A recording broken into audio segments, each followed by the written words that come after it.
Right, good afternoon. I did decide to have an Indian last night, which is why I didn't do this job last night. So this is the job I was talking about when my car failed the MOT on the track rod. So that's what I'm going to replace. It's this bit here that it's failed on, where that ball joint goes into there. But I'm also going to replace the track rod end as well. So just to show you what that looks like on the car.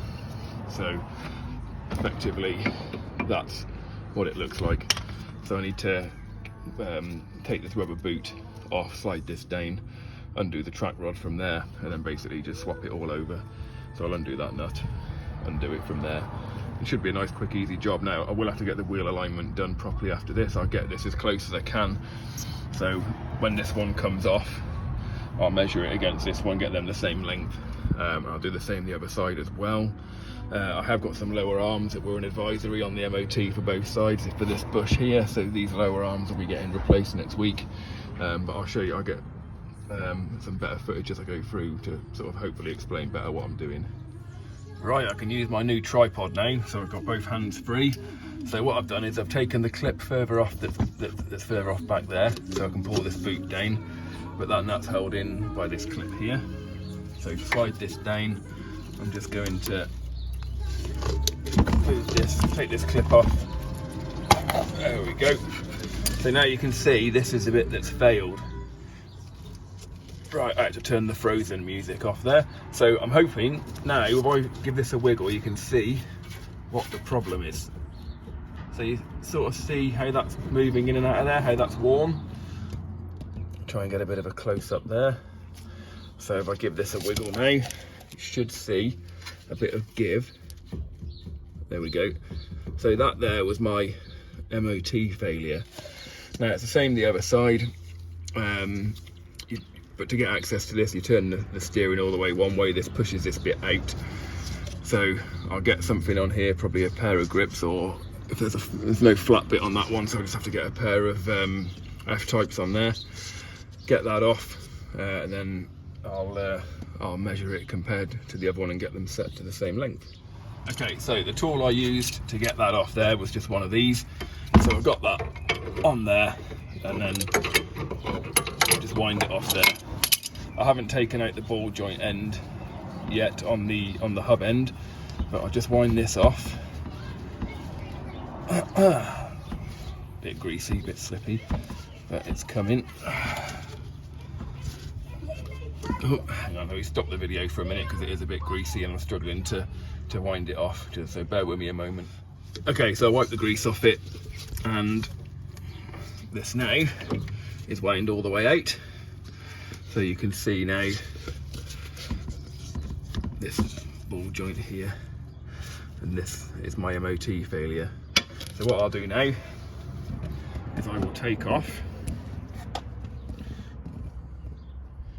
oh, pardon me, take this bit off here. So I'll take this nut off. Because I've got a new one of these, I'm not bothered about saving it, so I'm just going to smash it out with a hammer like the good old days. So I'll show you that in a second. Okay, let's see if this comes off without spinning the ball joint inside. Ah, brilliant. So what's happened there is, if I do this again, so the nut's not winding off because the ball joint's actually spinning inside there with it. Now what you can do is put a bit of pressure on this end. There we are. So you bend it down, that sort of locks the spindle off a little bit, and then see how you never ever normally get these just drop out. They're normally really tight, but because this has been off fairly recently, luckily it's just come off. So what I'll do now is I'll show you the difference between this one and the other one. Okay, so this is what the new one looks like compared to the old one. So obviously, if I put this on like it is now, it's much longer, so my tracking is going to be out.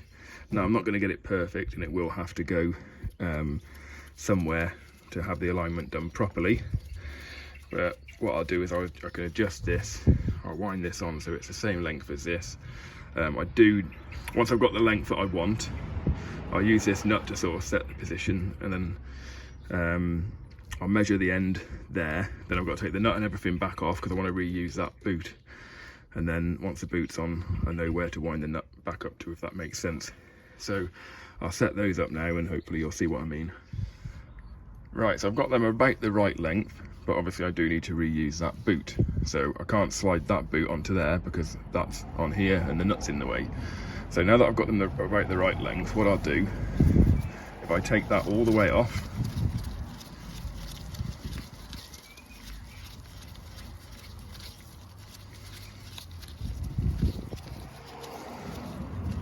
and then what I'll do is I'll use my vernier to work out how far I need to wind that nut back on afterwards.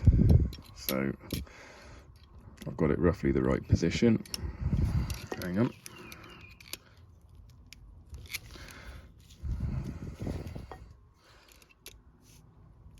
So what I've got there is about 43 mil. So now I can take this nut off. This nut is just the nut that locks everything up once you set all your wheel alignment. And then because I don't need to save this, I don't need to worry about trying to undo this, and I'm just going to chop it with a grinder there, take the boot off, and then transfer that rubber boot onto here. And then I can wind the nut back on so that I've got the same gap again, wind the track rod back on, lock it off, put all this back together, and then do the same for the other side. But obviously this is a little bit of guesswork, so it will need wheel alignment done properly. So I'll do that next. Okay, so I'm going to chop this off here now. I have got safety goggles on for those doubters amongst you.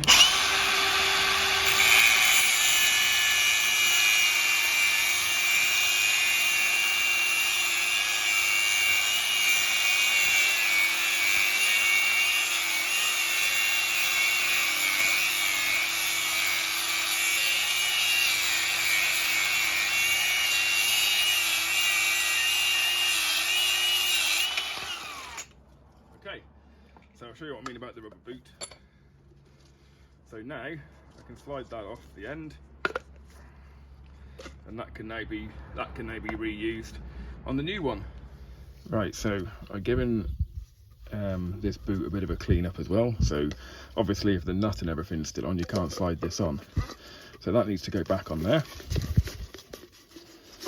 And then I've also, this was the old spring clip for it, and I do keep a stock of new ones, so this can go back on.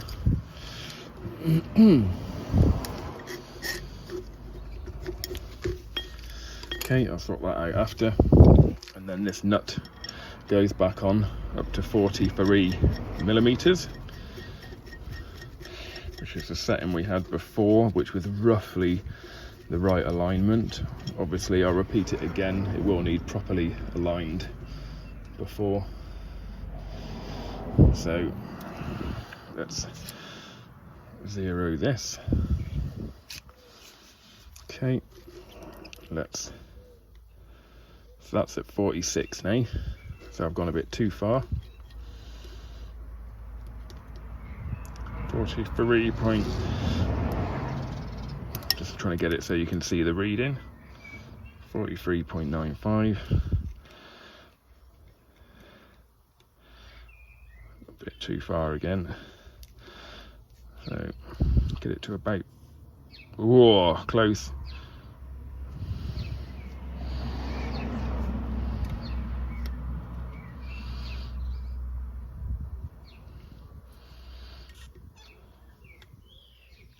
Okay, so we're there or thereabouts now.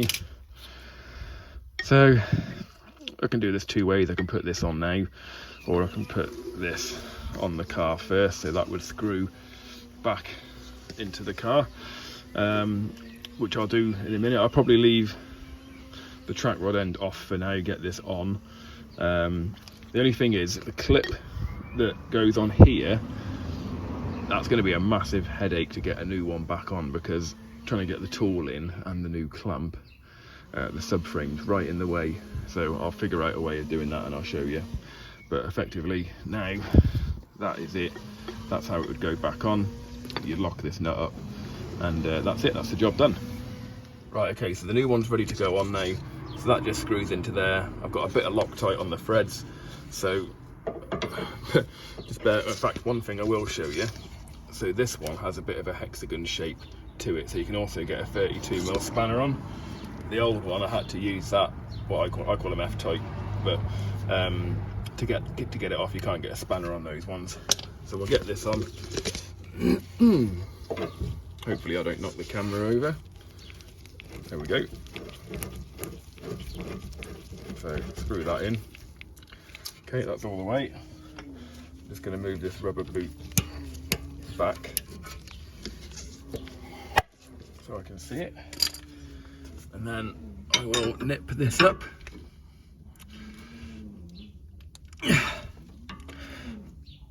There we go. Now, the rubber boot needs to go back on there. I will put a new clip on that after. So let's pop that back on there, because in all their wisdom they decided to fit this where the subframe's right in the way. And then this clip can go back and secure the boot.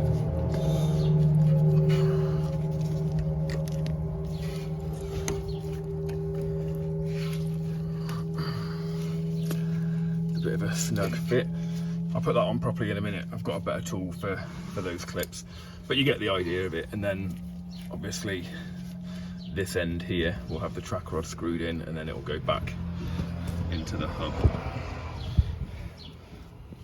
This bit will go on there, that will go back on there, and then obviously it goes into there with a new nut. So I'll get the proper tool to put that clip back on me. Right, a little bit disappointed. The new clip wouldn't quite open enough to get on that, so I have had to reuse the old one, which is a bit annoying. I don't like reusing old ones, but I've got no choice in this instance. So it then meant I had to take that nut back off. So we'll set this back up to 43 millimeters.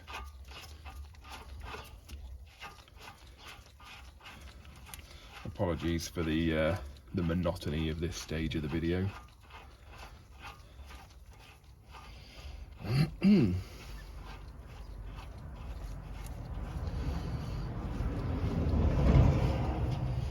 This bit is probably not going to be the most enthralling part. So what I'll do is I'll just make sure that that's set to 43, see what we're on now. 37.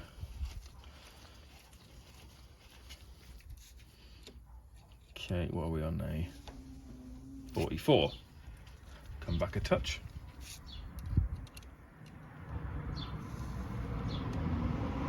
Oh, tiny bit that way.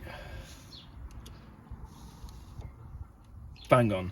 Okay, so then what I want to do is actually fit the track rod itself. I mean, you can see how much stiffer that one is compared to the old one. So this now, before I go on, make sure when you fit them, you have L for left. So this is the front left, because they are handed. The track rods are the same on each side, but these are different. So make sure you put the right one, or sorry, the correct one on the correct side. If I use the word right, it just adds to confusion. So I have to use the word correct. So we'll get that on. Okay, and then that lock nut there, I'll lock that up in a minute, but then you get this, hopefully you can see, everything's so tight when it's new, and then that goes back up in there, and then a nice new nut, nylock nut. Gone are the days, it seems, where everything has a cotter pin through it. So what size is that one? That one is a 15 millimeters as well. So I'll just knock it down gently with this. Help if I turn it the right way, won't it?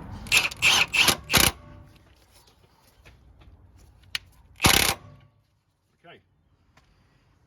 So hopefully, apart from that inner clip in there that I haven't done yet, that shows you how to replace your inner, well, it's not really called an inner track rod, it's called a track rod, and then this is the track rod end. Other people might say different, but that's just the terminology I use. So that's my MOT failure sorted. I'll do the one on the other side and then I'll also get them to do some proper wheel alignment to make sure it is bang on once it's done. So hopefully you enjoyed that video. And that's it. The next one I think I've got will be the lower arms, which I'll replace next week.